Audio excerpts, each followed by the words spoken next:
Magandang araw po sa inyong lahat. Ang mga timbangan po ay iba-iba.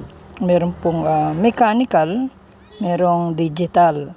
Ito pong mechanical, ito po yung hindi gumagamit sila ng mga baterya. Sila po ay mechanical. Normally, pang turo lamang yung pang pointer nila.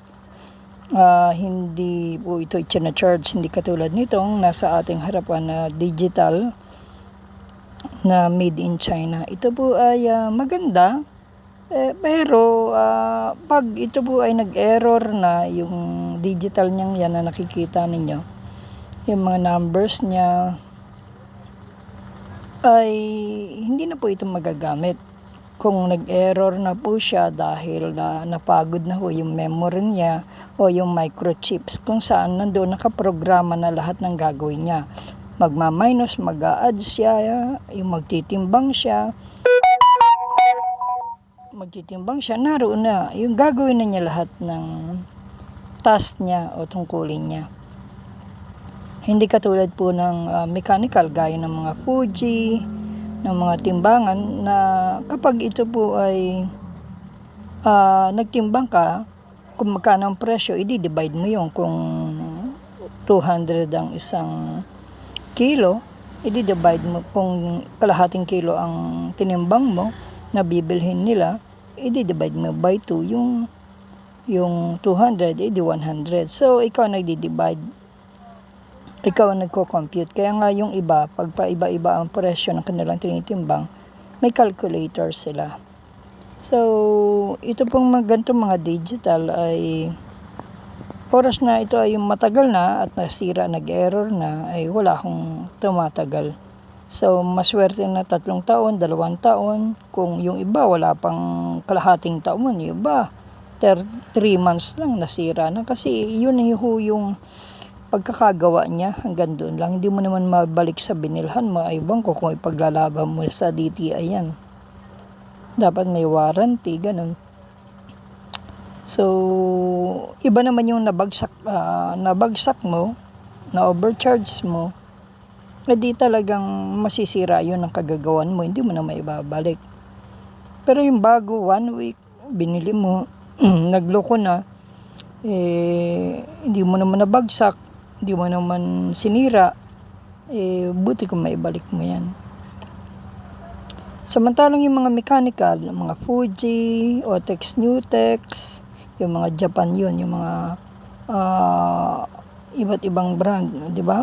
Mayroong Master, mayroong mga China na mga mechanical, yun nare-repair. Pero wag lang po yung China na magpagkanipis-nipis na. Yung mga Micromatic, hindi ho masyadong magaganda ang performances niyan. Maninipis na, tapos talagang ang pagkakadesign nyo hindi katulad ng ibang brand na made in the Philippines na makakapal na matitibay na mechanical, di turo, di pointer, ayun po mare-repair maski 10 bagsak, ilang pinakialamanan at nagloko yan after ng 3 years or 5 years or 2 years, nagloko na dahil kailangan ng i-calibrate, i-refresh o i-overhaul. So kailangan na siyang i-repair pag nasira, nabagsak o ginalaw, pinakialamanan, mare-repair.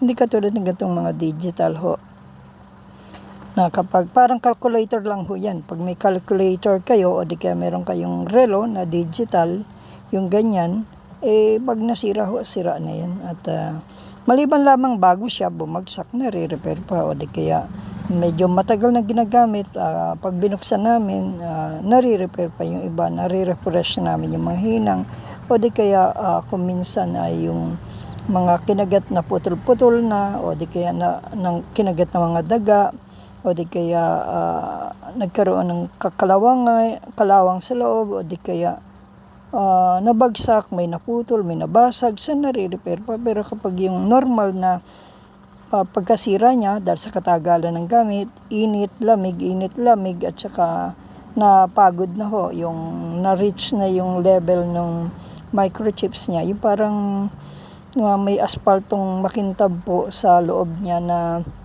meron pong memory card sa loob na program, at yun lang ho ang nasa motherboard na maliit, at wala na hong iba. Pag yun nasira-sira na, hindi na mare-repair. Kaya ang daming tambak na ganyan na sa mga tao na sabi ko hindi na ma-repair pag na-check up ko. Talaga namang hindi na mare-repair. Pero kung bago, mare-repair pa. Pero may bagong bago. Pero nagloko, hindi na inabot ng 5 buwan. Nasira na, hindi na rin nare-repair. Dahil lalo pa po yun, made in China. Talagang disposable ho. So, may isasuggest natin yung mechanical. Kaya nga lang kayo ang mag-divide, kayo magko-compute ng presyo at ganun ho. Yun, maski manahin pa ng kaapu-apuhan nyo yun, mare-repair. Huwag lang kalawangin, huwag lang masira na yung flooring, huwag lang talagang totally masagasaan ng pison, mare-repair natin. May pamalit tayo. Yung mga piyesang hindi digital, ang digital wala, bihira.